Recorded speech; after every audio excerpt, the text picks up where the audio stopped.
ओम नमो भगवते वासुदेवाय। भागवत पुराण नवम स्कंद तीसरा अध्याय। महर्षि च्यवन्य और सुकन्या का चरित्र। राजा श्रेयर्ती का वंश। श्री सुखदेव जी कहते हैं, परीक्षित, मनुपुत्र राजा श्रेयर्ती वेदों का निष्ठावान विद्वान थे। उसने अंगीरा गोत्र के ऋषियों के यज्ञ में दूसरे दिन का कर्म बतलाया था। उसकी एक कमल लोचन कन्या थी, उसका नाम था सुकन्या। एक दिन राजा श्रेयर्ती अपनी कन्या के साथ वन में घूमते घूमते च्यवन ऋषि के आश्रम पर जा पहुँचे। सुकन्या अपनी सखियों के साथ वन में घूम घूम कर वृक्षों का सौंदर्य देख रही थी। उसने एक स्थान पर देखा कि बाम्बी दीमकों की एकत्रित की हुई मिट्टी के छेद में से जुगनू की तरह दो ज्योतियां दिख रही हैं। दैव की कुछ ऐसी ही प्रेरणा थी। सुकन्या ने बाल सुलभ चपलता के से एक कांटे के द्वारा उन ज्योति को भेद दिया। इससे उनसे बहुत सा खून बह चला। उसी समय राजा श्रेयर्ती के सैनिकों का मल मूत्र रुक गया। राजर्षि श्रेयर्ती को यह देखकर बड़ा आश्चर्य हुआ। उन्होंने अपने सैनिकों से कहा, अरे, तुम लोगों ने कहीं महर्षि च्यवन्य के प्रति कोई अनुचित व्यवहार तो नहीं कर दिया? मुझे तो यह स्पष्ट जान पड़ता है कि हम लोगों में से किसी न किसी ने उनके आश्रम में कोई अनर्थ किया है। तब सुकन्या ने अपने पिता से डरते डरते कहा कि पिताजी, मैंने कुछ अपराध अवश्य किया है। मैंने अनजाने में दो ज्योतियों को कांटे से छेद दिया है। अपनी कन्या की यह बात सुनकर श्रेयर्ती घबरा गए। उन्होंने धीरे धीरे स्तुति करके बॉम्बी में छिपे हुए च्यवन मुनि को प्रसन्न किया। तदंतर च्यवन मुनि का अभिप्राय जानकर उन्होंने अपनी कन्या उन्हें समर्पित कर दी और इस संकट से छूटकर बड़ी सावधानी से उनकी अनुमति लेकर वे अपनी राजधानी में चले आए। इधर सुकन्या परम क्रोधी च्यवन मुनि को अपने पति के रूप में प्राप्त करके बड़ी सावधानी से उनकी सेवा करती हुई उन्हें प्रसन्न करने लगी। वह उनकी मनोवृत्ति को जानकर उनके अनुसार ही बर्ताव करती थी। कुछ समय बीत जाने पर उनके आश्रम पर दोनों अश्वनी कुमार आए। च्यवन मुनि ने उनको यथोचित सत्कार किया और कहा कि आप दोनों समर्थ हैं, इसलिए मुझे युवा अवस्था प्रदान कीजिए। मेरा रूप एवं अवस्था ऐसी कर दीजिए जिसे युवती स्त्रियां चाहती हैं। मैं जानता हूँ कि आप लोग सोमपान के अधिकारी नहीं हैं, फिर भी मैं आपको यज्ञ में सोम रस का भाग दूंगा। वैद्य शिरोमणि अश्वनी कुमार ने महर्षि च्यवन्य का अभिनंदन करके कहा, ठीक है। और इसके बाद उसने उनसे कहा कि वह सिद्धों के द्वारा बनाया हुआ कुंड है, आप इसमें स्नान कीजिए। च्यवन मुनि के शरीर को बुढ़ापे ने घेर रखा था। सब ओर नसें दिख रही थी। झुर्रियां पड़ जाने एवं बाल पक जाने के कारण वह देखने में बहुत भद्दे लगते थे। अश्वनी कुमारों ने उन्हें अपने साथ लेकर कुंड में प्रवेश किया। उसी समय कुंड से 3 पुरुष बाहर निकले।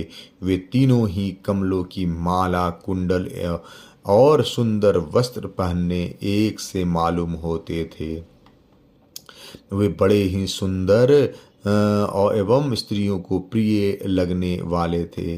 परम साध्वी सुंदरी सुकन्या ने जब देखा कि ये तीनों ही एक आकृति के तथा सूर्य के समान तेजस्वी हैं। तब अपने पति को न पहचान कर उसने अश्वनी कुमारों की शरण ली।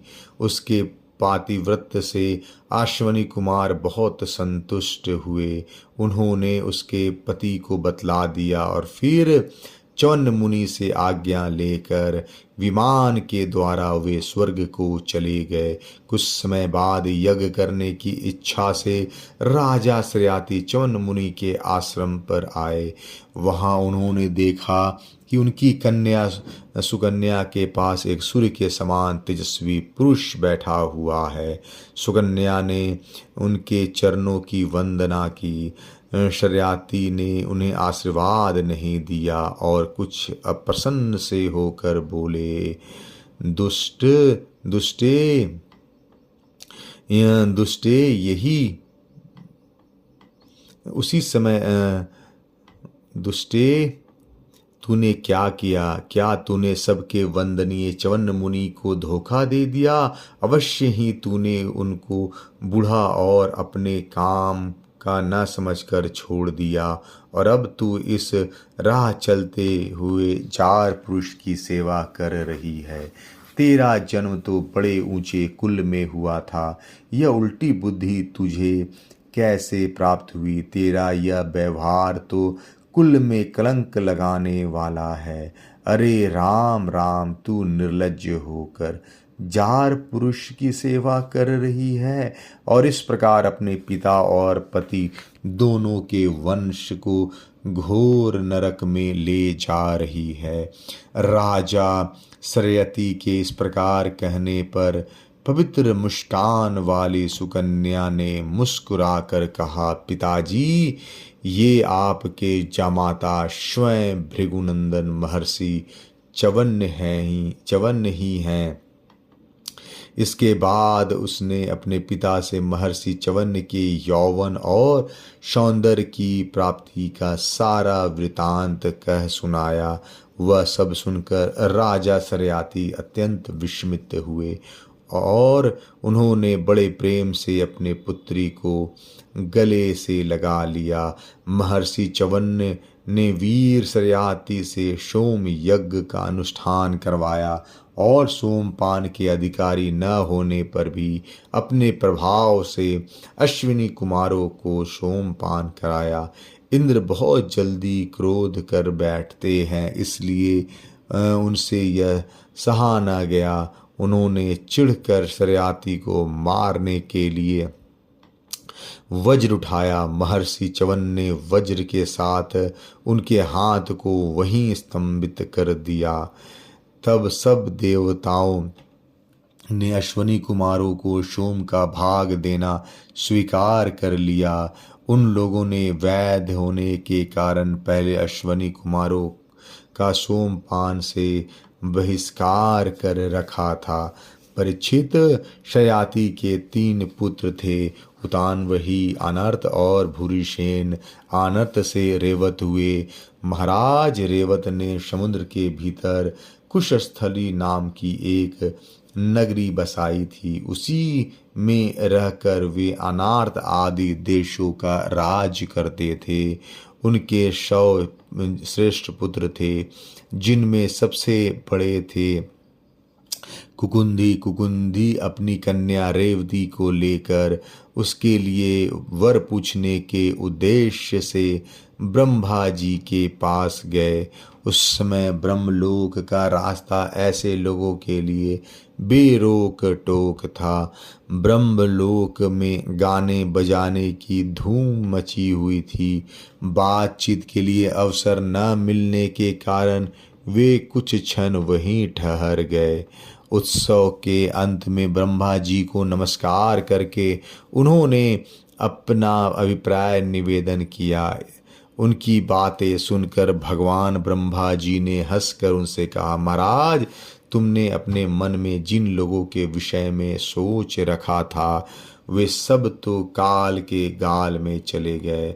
अब उनके पुत्र पौत्र अथवा नातियों की तो बात ही क्या, गोत्रों के नाम भी नहीं सुनाई पड़ते।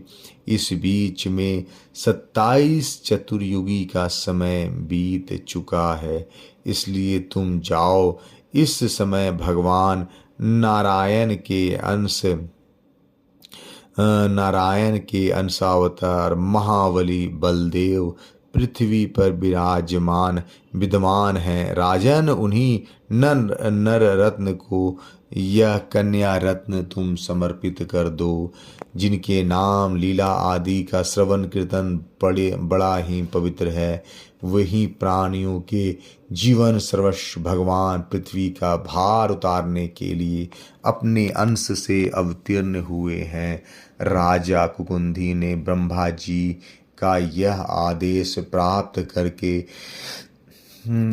करके उनके चरणों की वंदना की और अपने नगर में चले आए। उनके वंशजों ने यक्षों के भय से वह नगरी छोड़ दी और वह जहाँ तहाँ यूं ही निवास कर रहे थे।